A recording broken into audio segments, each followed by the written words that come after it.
to a female. I'm just saying, I want to make sure everybody puts it in perspective and they're properly outraged.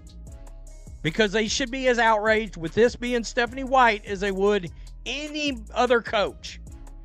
This is a problem, and Caitlin Clark tells you and shows you this is a damn problem. Right here. Caitlin rips that hand away. By the way, Amber and Kelly are in the... That hand grab right there. That wrist yank. And then Caitlin Clark ripping her arm away like she just touched a hot stove. This isn't a coach guiding her star player. This is something else entirely.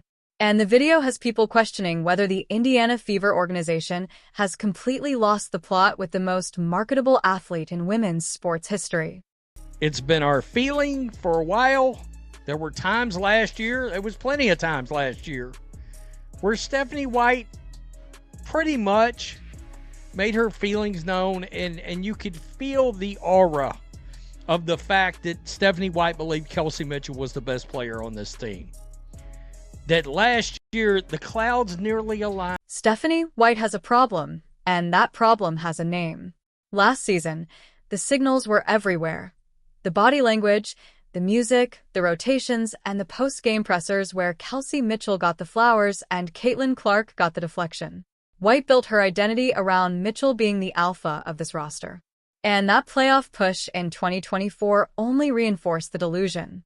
If we didn't know any better, we think the WNBA agrees with her, with the way they've handled their marketing and with the way the Fever has handled their marketing. They actually came out with a couple of Caitlin Clark posts in the last 12 hours, shockingly. And now we've got new video. And I got it. Now consider the marketing. The Indiana Fever organization, the same franchise that drew 4,500 fans a night before Caitlin Clark arrived, suddenly remembered who pays the bills. 2 Caitlin Clark posts in 12 hours after weeks of strategic silence? That's not coincidence. That's damage control from a front office watching the ticket sales freeze in real time. Those ratings I went over, those tickets I went over last night, they're in the exact same spot. They hadn't even moved. It doesn't look like a ticket's been sold overnight. Not one. So I answered this. I quote tweeted it, and I said, if they allow this to happen, it would be the women's sports version of Babe Ruth getting traded from the Red Sox.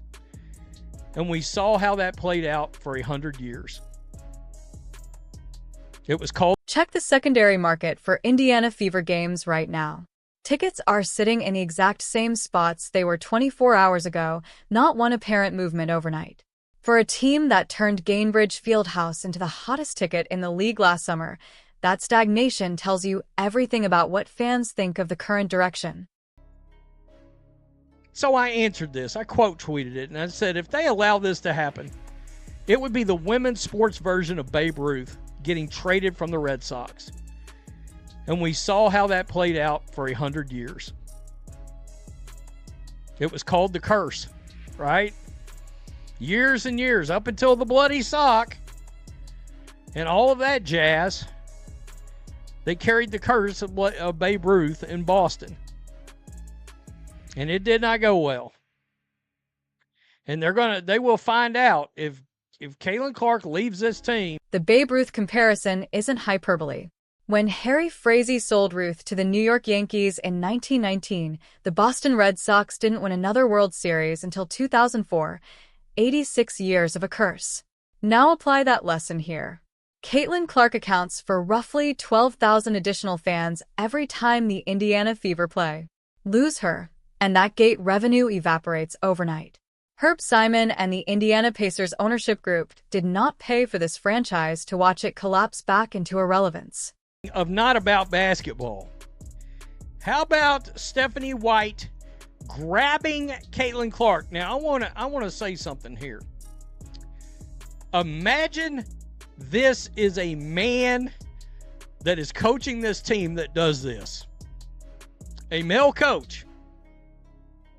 All right, because you're going to get Stephanie White defenders, Stephanie White truthers, the Stephanons. Not QAnon. Apply the gender flip test. Imagine Bobby Knight grabbing a female player's wrist like that on the sideline. Imagine the headlines. Imagine the suspension. Imagine ESPN running it on a loop for 3 weeks. The defenders crawling out to explain why this is nothing burger territory would have nothing to say. The standard cannot shift based on who's doing the grabbing.